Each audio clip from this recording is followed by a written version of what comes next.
All right, thank you so much for staying with us. The Manufacturers Association of Nigeria has described the federal government's Nigeria First policy directive as a long-awaited relief to the nation's manufacturers, adding that if well implemented, it will scale investments and potentially boost GDP by 56%, reduce unemployment by 37%, and increase firms' willingness to employ from 1.5% to 22.6%.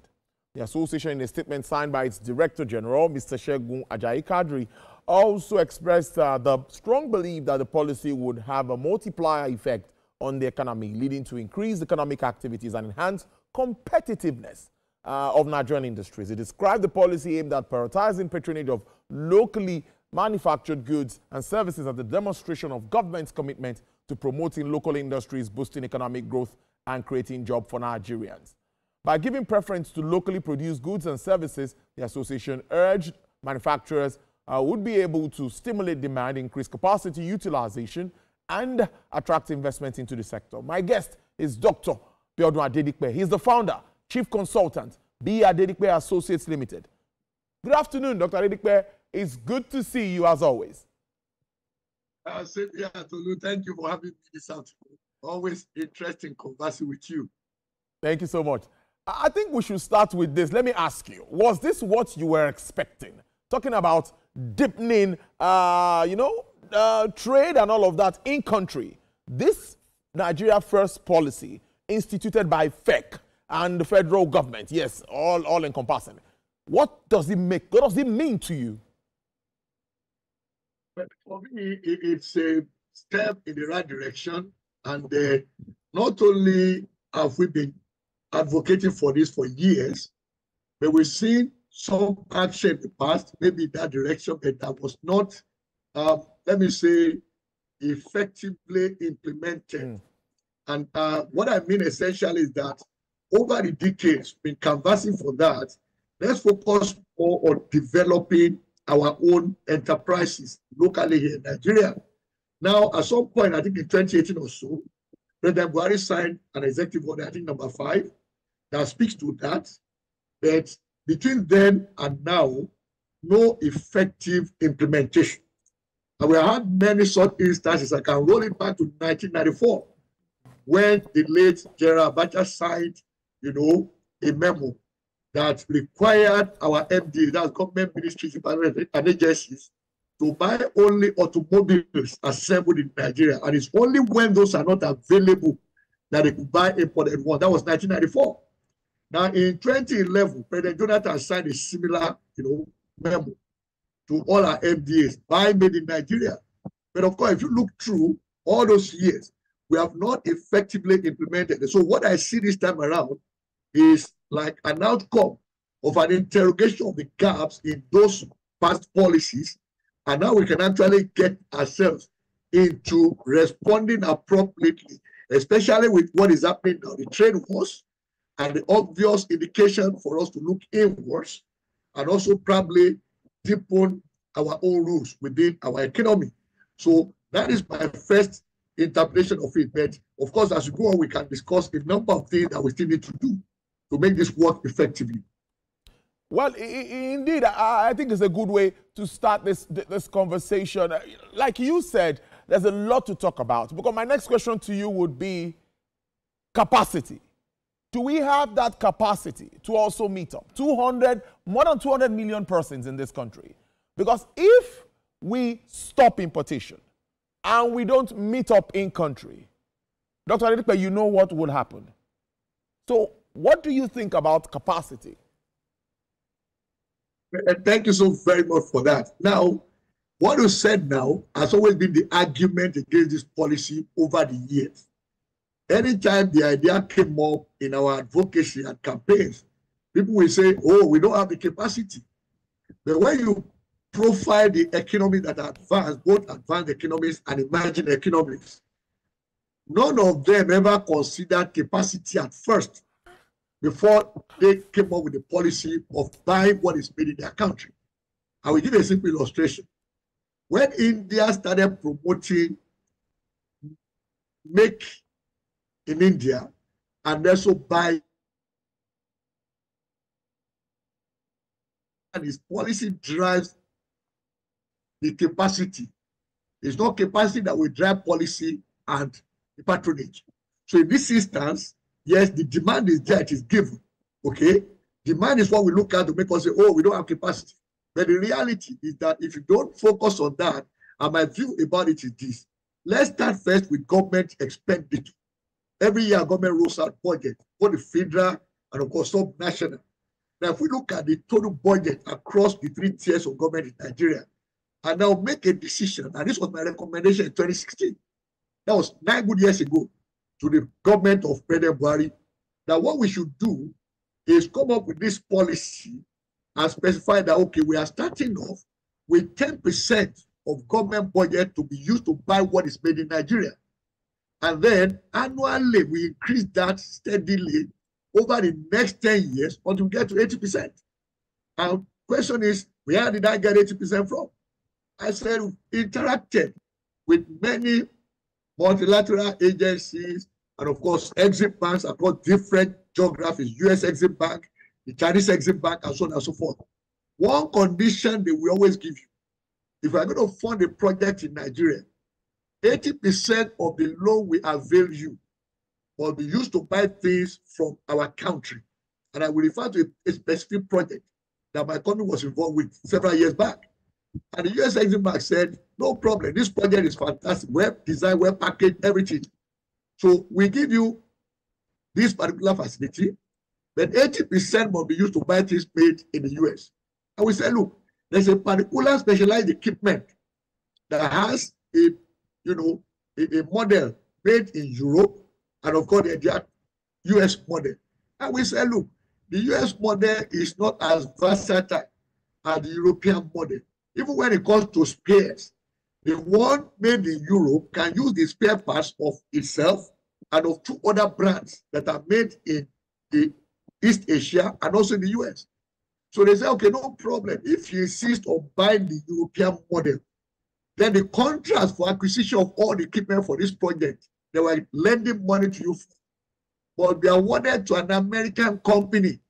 So it is that company that will go to acquire the equipment on your behalf.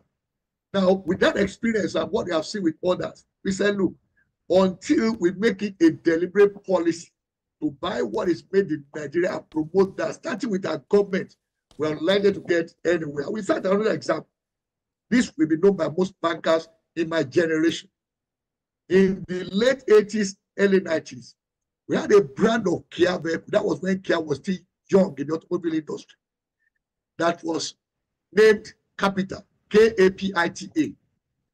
That brand became popular in Nigerian banking, but it did not last. And so at some point, we said, look, this brand is inferior quality. So therefore, let's move away from it and buy other brands for Japan and the rest of them. Oh, well and good. But the South Koreans did not abandon Kia. But by 2013, Kia Automobile won the award as the best-selling and fastest-growing automobile manufacturer globally, especially in the USA, where we refer to as the home of automobile. So that means that, yes, quality may be a consideration. We talk about capacity, but we must be intentional and deliberate that want to grow this economy on the back of all those obvious, benefits that I mentioned in your opening statement. Business revenue will go up for those companies that are patronized.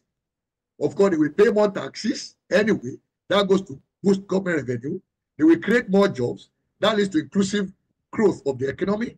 Of course, the demand for foreign currency to import what would have otherwise been imported would now also not be needed any longer for that purpose.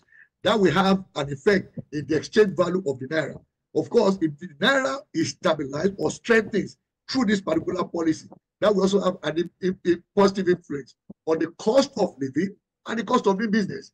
All right? And of course, it will result ultimately, like Man said, new investments and indeed sustainability. So for me, we should not put capacity as an argument against this policy. Capacity will follow because the market is there. Policy is only shaping the direction that investment should go and what we desire for the economy. I'm going to ask you this because you are the person that can give me some clarity on this very question I'm going to ask. The likes of Nigerian Export Promotion Council are trying to drive exports to improve non-oil segment of the economy. Government needs money. That's right. Now, on the other side, we are now also going to start to consume most of what we make in our country. Now, I'm thinking, how do we balance this? I think we need to improve or increase production. What's the way out? Please, let us understand this. All right, very good. Now, in any country, once you come to look at the external sector of your economy, two critical issues there: what to import and what to export. So in which case, the first line we are considering here is that Nigeria on its own is a huge market in terms of the population, in terms of what we consume on a daily basis.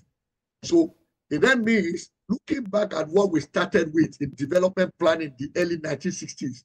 In fact, our first development plan, 1962 to 68, the anchor of that was import substitution. All right. So in which case, let's produce what we have been importing.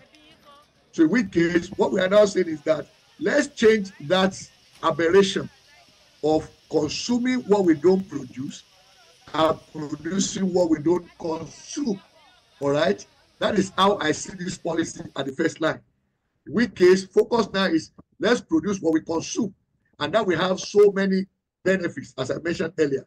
Now, the other side to it is that if hitherto Nigeria was seen as a market for all commerce, and I remember a conversation we had in 1987 on this issue, where Nigeria was encouraged, oh, don't place a ban on any item, open your border so that anything can come from anywhere in the world.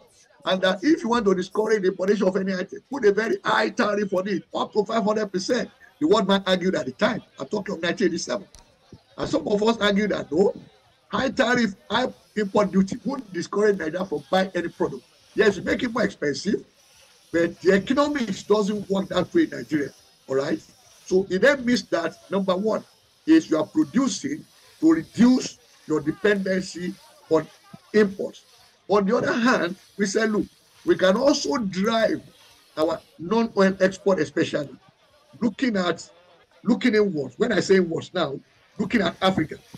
Africa provides a market of about 1.4 billion people. All right, take Nigeria out of that. You are still looking at about close to 1.2 billion, the rest of Africa.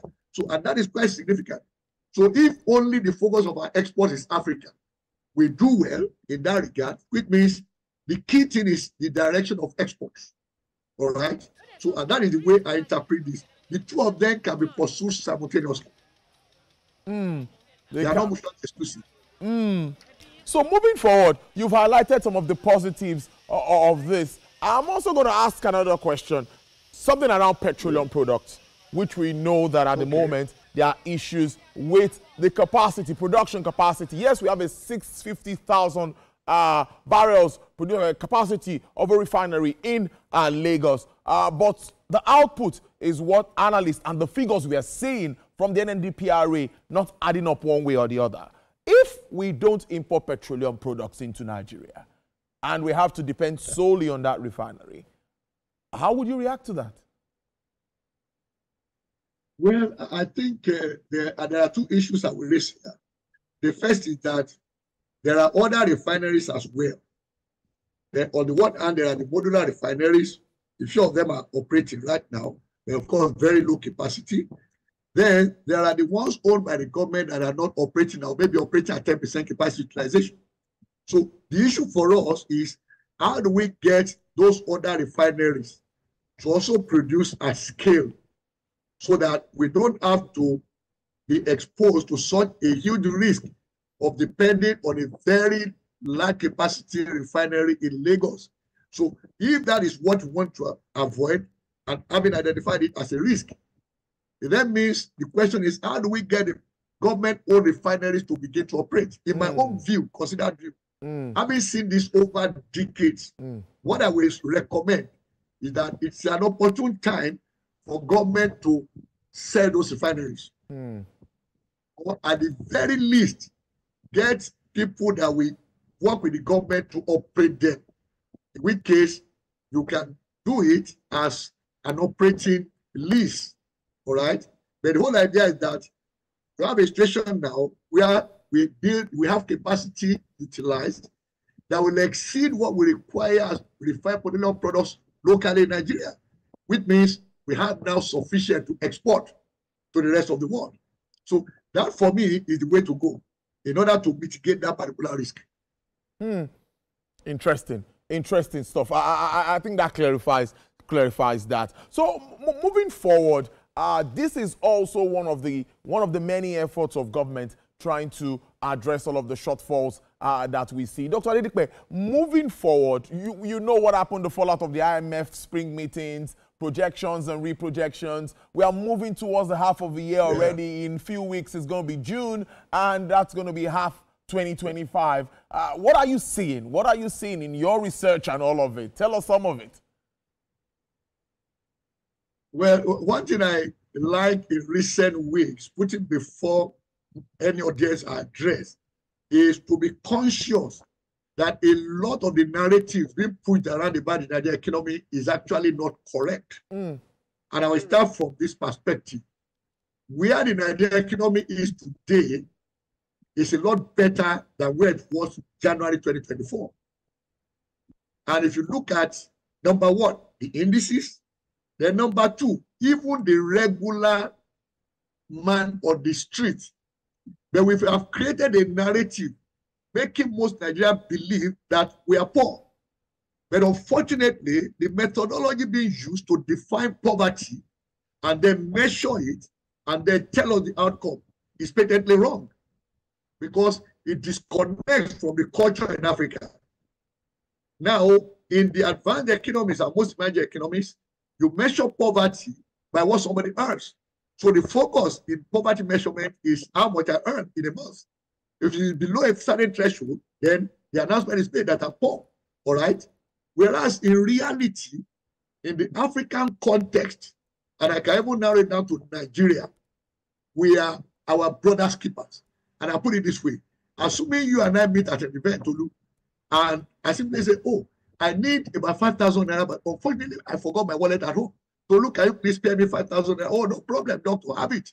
And I say, okay, by evening, I will transfer the money to you. And you say, look, doctor, forget about it, I have 5,000 naira. And that's the African culture for you, okay? So you can therefore define an African as poor based on how much he earns, but rather you should define whether it's poor by how much he spends. So, and that is where there's an issue in the methodology. So we're based on that approach in the advanced economies. They have sold it to us, we have bought it, and so we keep saying that we are poor, whereas we're not poor. Evaluate the regular person you see on the road. The person announcing that are poor, look at what the person is wearing. The person announcing that are poor, just wait Monday to Friday, see what he or she does in the weekend. The lifestyle has not changed. So the challenge is that for those who create that narrative and popularize it on social media and the rest of it, all they are doing is propagating the agenda of the West. And let me be blunt here. Now, you depend on them to advise you. They can never advise you on how you will get it right, because if you get it right, the market for their own manufacturers will evaporate. But we never think of that. Okay?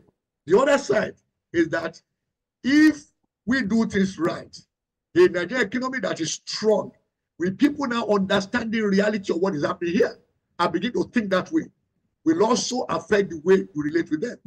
So the narrative, therefore, they are eager to create it that we are poor. And so once that gets to your psyche, you begin to think that way and behave that way. Whereas in reality, poverty is not supposed to be defined the way we do it today in Nigeria, unfortunately. So the government also must be bold enough, okay, to tell us the reality without being apologetic. Oftentimes now, government puts out data. People say, oh, this data lacks integrity. And I ask them, how do you mean? I've been in this space for over 40 years. I know what Federal Office of Statistics was like in the 1970s and 80s. I know what the National Bureau of Statistics is today in terms of quality of the data they put out. So when people say it lacks integrity, I wonder, you conduct a survey in Lagos, you came up with your own inflation rate. How can that represent Nigeria as a nation? So you can't use what you get in the market survey in Lagos to represent inflation, estimate for the entire country. That is patently wrong. You are indeed extrapolating what will be considered as dubious analysis. That's what we call it in economics. That will be dubious analysis because we want to create a narrative. So these are the kind of things that our government and leaders must be bold about and be willing to put it before us. Let them continue giving information to us. Infrastructure in Nigeria, we keep on talking about deficit. What has happened in the last 10 to 15 years? There has been improvement. So we can't be talking about deficit in infrastructure today the same way it was 15 years ago, as if nothing has happened in Nigeria. Now, these are the kind of things I expect our government to put out before us. How many of our airports today have world-class, terminal buildings? What were they like 10, 15 years ago? How about our roads? How many of the roads have been rebuilt now in the last 10 to 15 years? What is the travel time between, for example, Lagos to Ibadan or Kano to Zaria? I travel those roads, okay? So how many hours do we spend there now compared to what it was 5, 10 years ago? So these are the reality. Rail corridors that are active today, they weren't active 15 years ago. Zero rail movement in Nigeria. But today, there are rail corridors that are active and operating. So these are improvements in infrastructure. But each time everybody calls up, oh, Nigeria has infrastructure deficit. Forget about it. This country, we are not going anywhere. Who said so? Indeed. I mean, these are the issues for me. Dr. Biodun Adedipe, always interesting talking to you, and there's never enough time to get your views around Niger's economy. But I must thank you, as always, founder, chief consultant, Biodun Adedipe Associates Limited. Have a profitable week. Thank you so very much. You too. Thank you, Doc. Thanks for having me. All right, then. Well, let's talk to Mr. Rotimi Fakayejo now.